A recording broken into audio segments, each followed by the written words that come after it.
Today we have Gad Levy speaking. We have Betty Gray.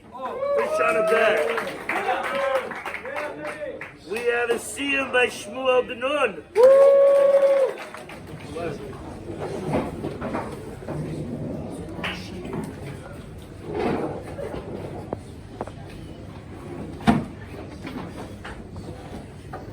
Alright, so this week's Parsha has a lot going on. We start off with, we hear about Yosef is following his brothers around. His brothers don't really like him. He's telling stories about what they're doing to his father. And all in all, they don't like him, right? Then we get the stories of his dreams. And again, he's coming with these stories that they're really not liking. And it makes them hate him even more. And then we move on, and his brothers throw him in the pit. They end up selling him. And his father thinks he's dead. And finally we go on to, we go on to Yehuda and Tamar, which is completely, it's a crazy story in and of itself, but I'm not going to go into that. And then we go back to Yosef. He's in Potiphar's house, and he's in a pretty good position, he's got a really high position, Potiphar's house, and then all of a sudden, Esther Potiphar happens, the story with that, and he loses his position, and the Parsha ends, he's in Bet Sor with Sav Mashkim and Savat Tabachim. Now, there's a lot to talk about here, but I want to focus on one pasuk, and this is when Yaakov sends Yosef to go see his brothers in Shechem. It says that Yosef goes to Shechem, he's wandering around, and this man finds him. The man asks him, "What are you looking for?" He tells the man, "I'm looking for my brothers." The man tells him, they're in Dotan, so Yosef goes to Dotan, and he finds them in Dotan. When he finds the brothers in Dotan, the pasuk says, "Vayiru otom merachok, u'b'terem yikrav alehem, vayitnaklu oto lamito." They see him from afar, and even before he gets to approach them, they plot against him to kill him. Now, if you're just translating this literally, it doesn't really sound like anything crazy, right? It just means they saw him and they decided to kill him, right?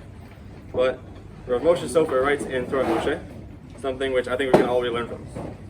He writes that when it says that the brothers saw him from afar, it doesn't mean literally they saw him from afar. It means they saw him from the outside. They didn't know him as a person. They never really taken the time to get to know him. Rashi even goes as far as saying, just a couple of psukim earlier, it says, "Nas'u mizeh." When Yosef was asking the man where his brothers are, the man tells him, "Nas'u mizeh," they've gone from here. But Rashi says, doesn't mean they literally left from here. It means they've gone from the idea of him being their brother. They didn't consider him as a brother anymore. So, Rav Moshe Sofer says that they didn't consider him as a brother. They never really got to know him. To them, he was just some little boy who was following them around, bothering them, telling stories about them to their father, and coming up with these ridiculous stories about them bowing down to him and him ruling over them, right? So he writes, "Velo ikiru be'emet midotav." They didn't know his true midot. In fact, he says that they actually believed him when they actually believed him of wanting to rule over them. They thought that he truly wanted to be to rule over them and to have power over them.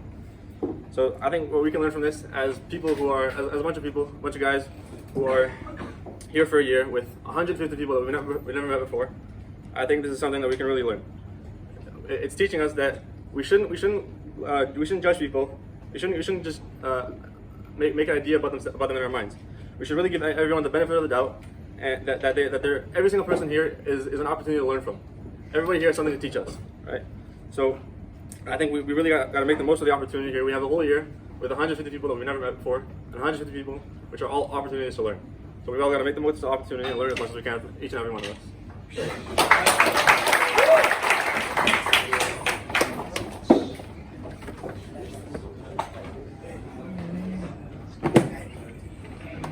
So there's this fascinating medrash that the Sivas Shalom brings. It says, "Hayam ra avayados b'schus asmosav shal Yosef nikra hayam l'Yisrael." It says that this is on Az Yashir, that the Yam Suf parted because of the schus of the bones of Yosef.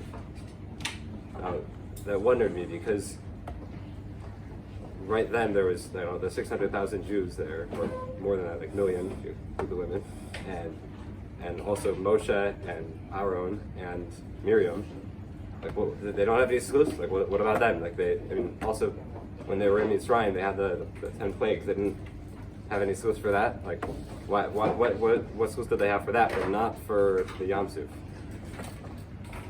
So I want to come back to that question and turn to Hanukkah, which is right at hand. I was reading the Chalban on Hanukkah. He's called the milk maker or the milkman, not the milk maker, because he was like this hidden tzaddik and like Mekubal who was just like found in like the 90s or something, and he had these like really deep sichos he gave, and I found in the Gan like this sefer on this one on Hanukkah. It's very interesting. But so he had this the question that he brought up about that of how there's two main nisim that we commemorate, that we celebrate during Hanukkah. There's the war that the Hashmonaim won, and then there's the against the Greeks, and then there's the Pal Hashem, that how it lasted for 8 days as opposed to 1 day. So the question he asks is, what's the relationship between the two? Like, is one more important than the other? Like, how does it work? The Rambam, there's different sources. The Rambam, for example, seems to say that they're similarly important. But okay, so to explain that, he brings this idea of the difference between of the two types of bitachon in Hashem. There's bitachon chitzoni and pnimi.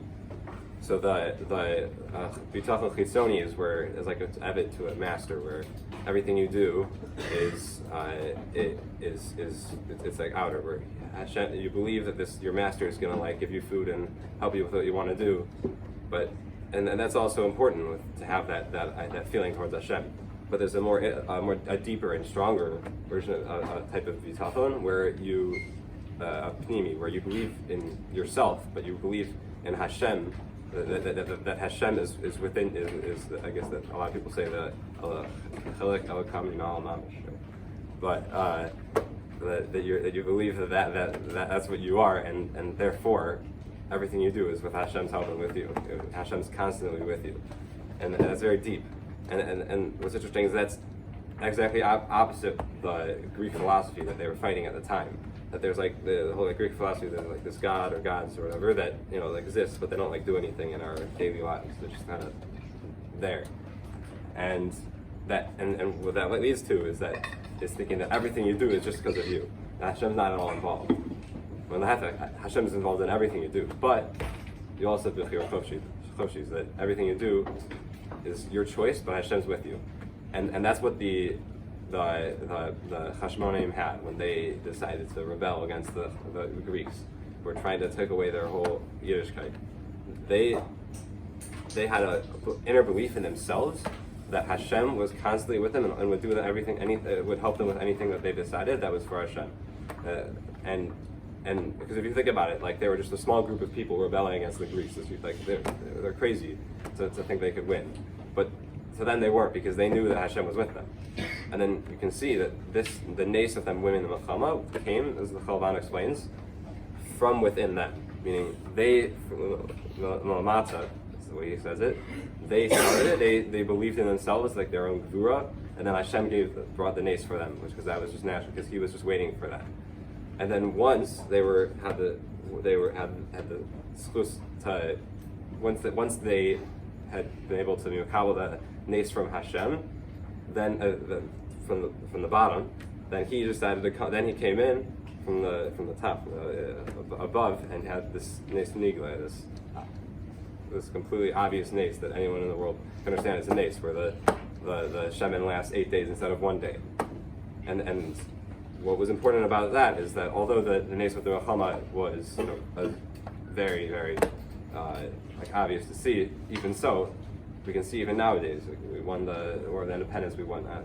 This is my obligated mention of Eretz Yisrael and whatever it is we are at HaTorah. So, But as you can see, like there's obvious nisim that we won, in 48 and 67 and so on and so forth.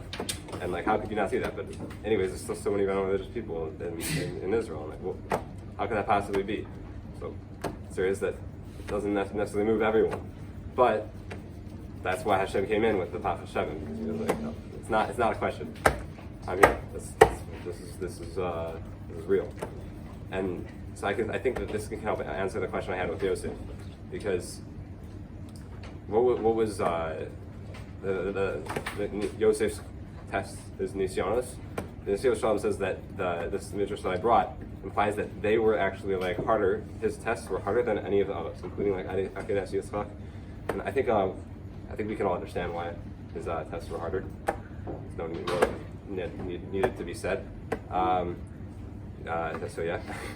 But it's like they were very, like, we can understand why they were very, very hard tests. And despite that, but he believed in himself that Hashem was with him, that, right? This inner bitachon team community that I mentioned. So therefore, it was Hashem was there, right, to help him to overcome the challenge of Eshes Potiphar. And then because of that, he was able to use that schus that he had to part the Red Sea with a Nes Nigle, right? Like the Pach Hashemen, with his bones, as they say. So now back to us.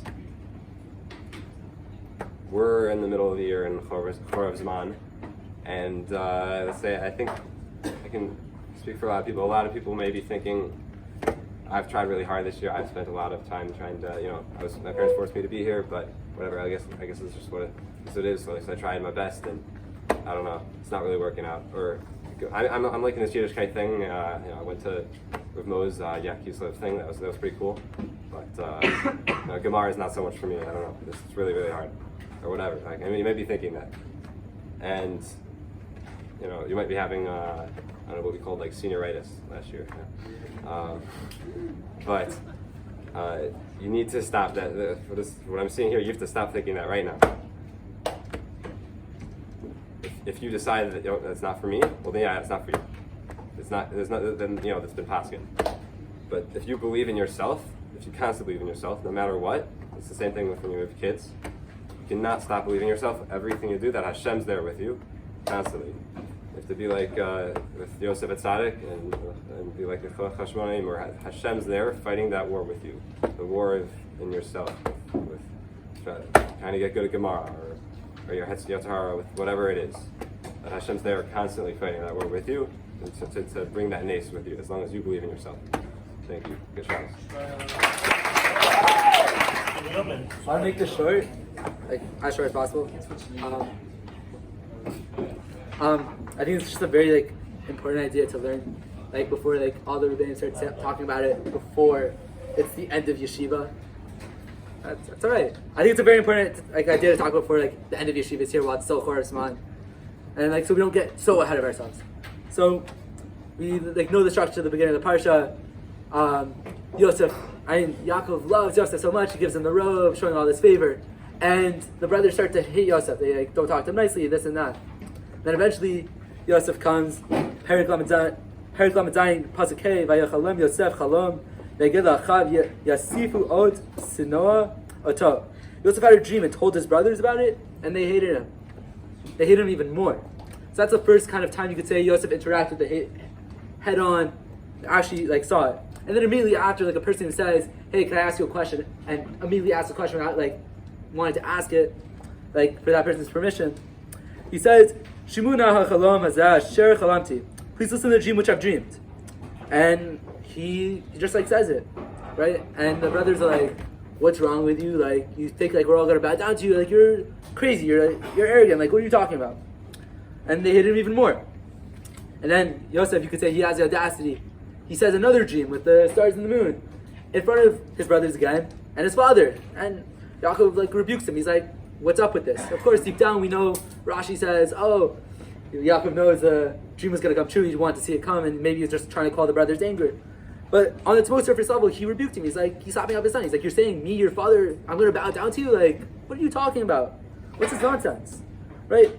So a very simple question that the Gutnick talks about, which we kind of dive into, is if Yosef knew that his brothers hated him, why did he tell the dreams? Why did he continue on it?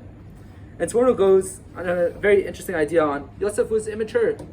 He made an unwise move. You could say it makes sense. He was 17, right? 17-year-olds don't know the entire world, and like they think like, oh, I have this cool idea that I have to like be on top and this and that. Maybe.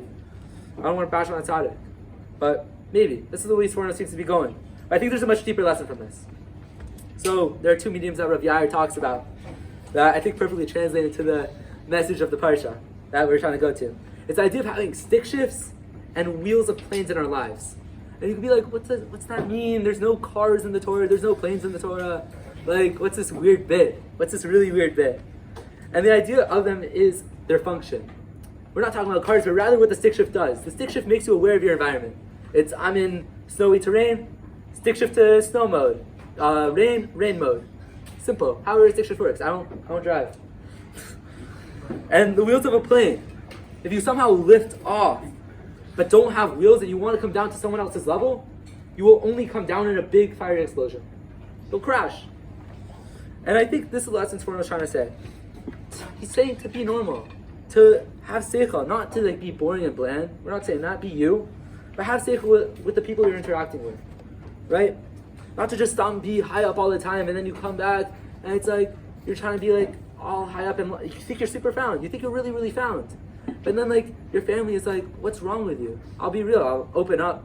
I thought like all the Rabbi talked about at the end of the year, it's like they come home, it's like come back down and stuff like that. I thought like, oh, I'm not gonna be that guy. I'm not gonna come home and tovel all the dishes and be like that. But I was on my parents' case about Shmiras HaLashon. I was on it, and it caused lots of fight. Like I fought with my parents about it. I thought I wasn't gonna be that guy, but I was, because I thought I was so high up. I thought it was perfectly found, but I wasn't. My mamish was lost, right? I didn't have wheels, therefore I crashed. Of course, we salvaged the wreck. Baruch Hashem. I love my parents. We have an amazing relationship. Shout out to my dad. Love you. Thank you for enabling me. Thank you for enabling. And my mom also. They both enabled me. Come on, we talked about Gemara today. But it's like when you try and be some high up guy coming down, you explode and you come off as the most diabetic human being alive. Right? And that's what we kind of see with Yosef. It's like, sure, he had these prophetic dreams, he had to share them. But the way he came across, he didn't makabel the environment fully. Where his brothers weren't so into him and this and that. And like, of course they would be mad. He crashed down on them. This crazy idea that you're going to bow down on me, it's like, of course they're going to be upset at him. Right?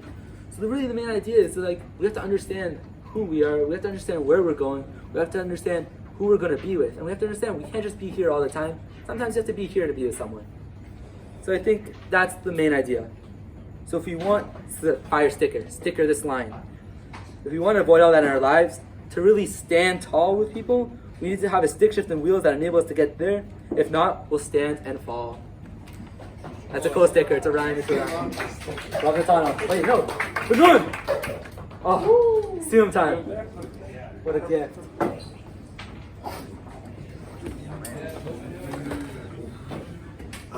Quickly, before I begin, just a couple people deserve thanks and a couple words. First of all, from Natanel. Really, thank you. You're the reason I'm making this Siyum. You're the person who told me to do it and told me to get on it, so I appreciate it. And also, he's not here, but That's not in the script, though. it's not in the script. It's fine. Also, Rav Shafter. I'd like to thank Rav Shafter. He was also a big help on this Siyum. When I first started learning Megillah a couple months ago, about a month and a half, 2 months ago, I was doing it because at the time my father was going to be here while I was making the Siyum. That was supposed to be last week, and it just didn't work out. Whatever, it didn't. He wasn't here, but it's fine. I started doing it just because I wanted to honor my dad. I felt like I owed it to him, for sending me here and whatever. And over the course of this Masechta, over these 32 dapim, instead of doing it for my dad, I started doing it for me. And I think everyone here, whether you're doing well this year or you're having a hard time or whatever it is, I think that we start, instead of doing stuff for other people and trying to impress other people and trying to get other people's approval, we start going after our own approval and doing it for ourselves. So, yeah. Tanu Rabbanan. rabbis taught in Braita, Moshe tiken lahem liYisrael. Moshe made a decree for Bnei Israel. Sheyihu shoalim v'dorshim b'inayu shel yom. And they should inquire and expound and learn about the matters of the day. And this is talking about the current festival. It's talking about the Chagim during the year. He'll call it Pesach, the laws of Pesach. You should learn on Pesach. He'll call it Atzeret, the laws of Shavuot on Shavuot. He'll call it Chag, Bechag, and the laws of Sukkot, which is Chag, on Sukkot. Hadran alach Masegam Megillah, Hadran alach. Datan alach Masegam Megillah, Datan alach. La nit nishe minach Masegam Megillah, la nit nishe minan. לא בעלמא הדן ולא בעלמא דעתה. יהי רצון מבניך אדוני אלוהינו ואלוהי אבותינו, שתהא תורתך אומנותנו בעולם הזה, ותהא עמנו בעולם הבא. חנינא בר פפא, רמי בר פפא, נחמן בר פפא, אחאי בר פפא, אבא רב, מרי בר פפא, רפרם בר פפא, אחיש בר פפא, סורחב בר פפא, עדה בר פפא, דאו בר פפא. הלו בנה אדוני אלוהינו את דברי תורתך בפינו ובפיות עמך בית ישראל, ויהיה אנחנו בצאצאינו בצאצאי עמך בית ישראל, כולנו יודעי שמך ולומדי תורתך לשמה.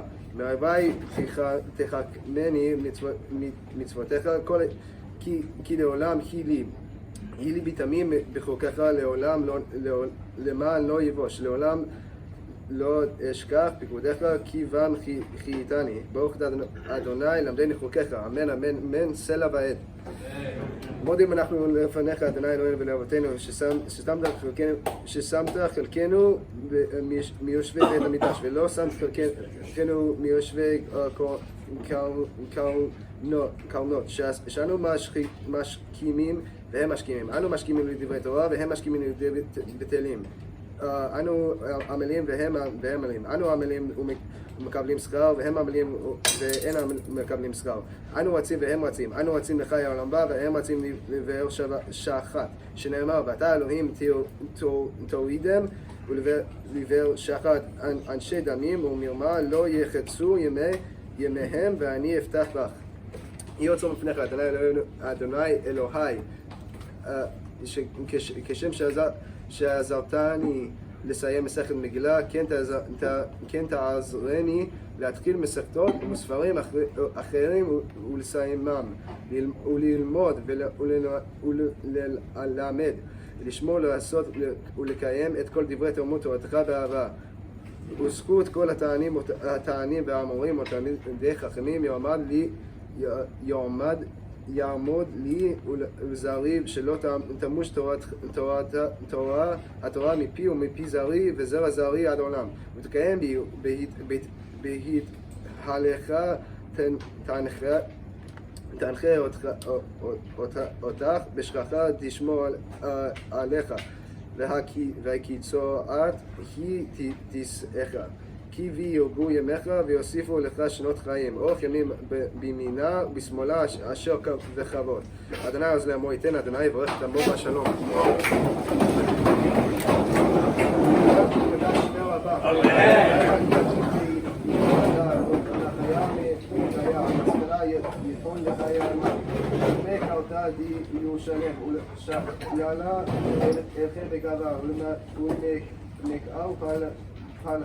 חנה מן הרעה ולאתה חנה גישמיה לעתה ומעניק קודשה בריחוק ומחמותו וגרב ויצמח וקנה וקרב משיחה. אמן. חייכון וגיורכון וחיית כל בית ישראל בעגלה בזמן קריב ועימו אמן.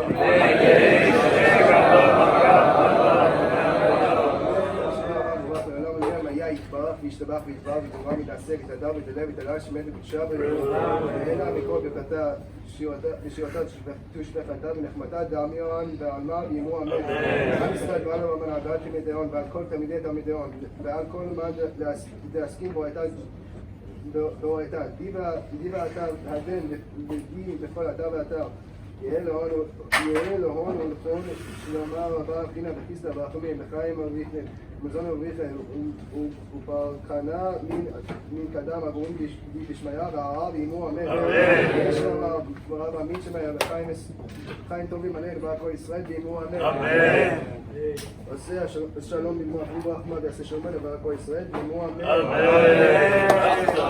אמן.